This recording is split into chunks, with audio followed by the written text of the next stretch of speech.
Early in the morning on February 24, 2022, the quiet of a late winter dawn broke under the sound of air raid sirens and missile strikes across Ukraine. Within hours, decades of European stability dissolved. This was the sudden onset of the largest land war the continent had seen since the Second World War. Russian armored divisions pushed across the borders from multiple directions, moving heavy equipment down highways toward major urban centers. By sunrise, what some had dismissed as a localized border dispute had become an immediate global crisis, forcing the international community to confront a sudden break in the modern geopolitical order. The origins of this clash trace back 3 decades, to the 1991 collapse of the Soviet Union. As the Soviet system fractured, Russia faced immense internal upheaval and economic shock.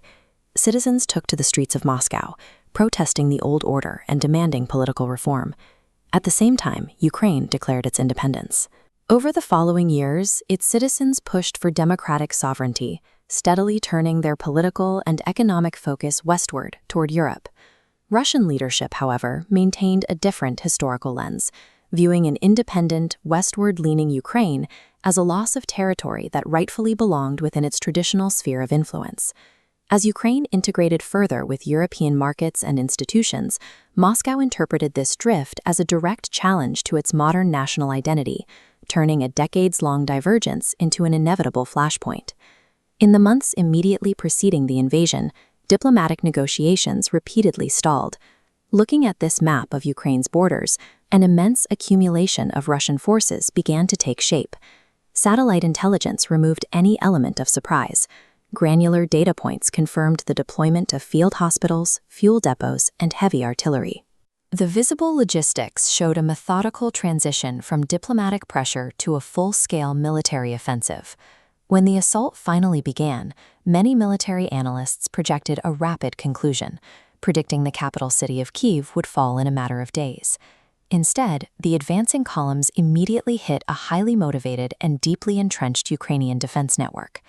Stretched supply lines failed to deliver fuel and ammunition, leaving Russian armor stalled and exposed on cold, muddy roads, where they were systematically dismantled. The sheer volume of early losses broke the aura of Russian military invincibility, locking both nations into a brutal, grinding war of attrition. The tactics on the ground quickly adapted. The heavy armor engagements typical of 20th century warfare gave way to an asymmetrical, highly technical theater of combat. Uncrewed aerial systems and commercially modified FPV drones became essential tools, loitering above the battlefield to gather intelligence and execute precise strikes. Integrated targeting software and real-time satellite connectivity allowed small, decentralized Ukrainian units to identify targets and coordinate strikes faster than top-down command structures could react.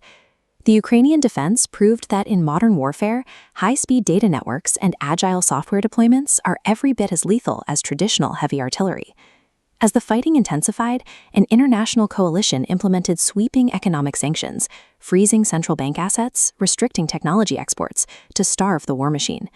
This map of international trade routes shows how critical Russian energy and Ukrainian agricultural exports were abruptly severed, forcing markets worldwide to scramble for alternatives.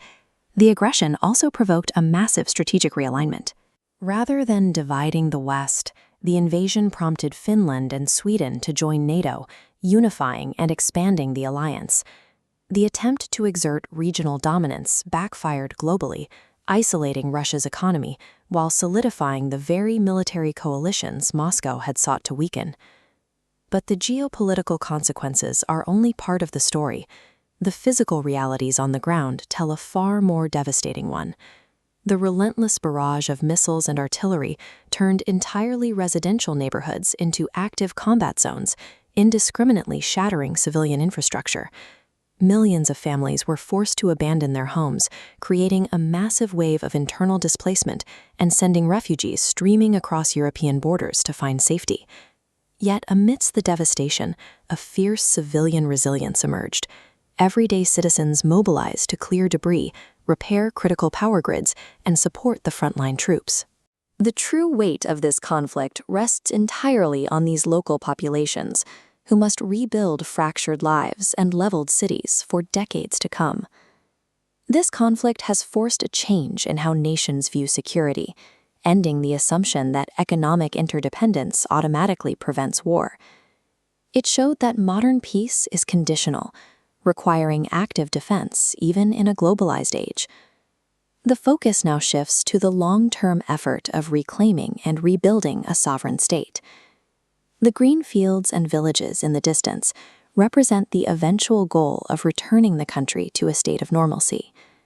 The war has proven that while technology and economics can escalate a conflict, the persistent effort of a population defending its own borders remains the most significant factor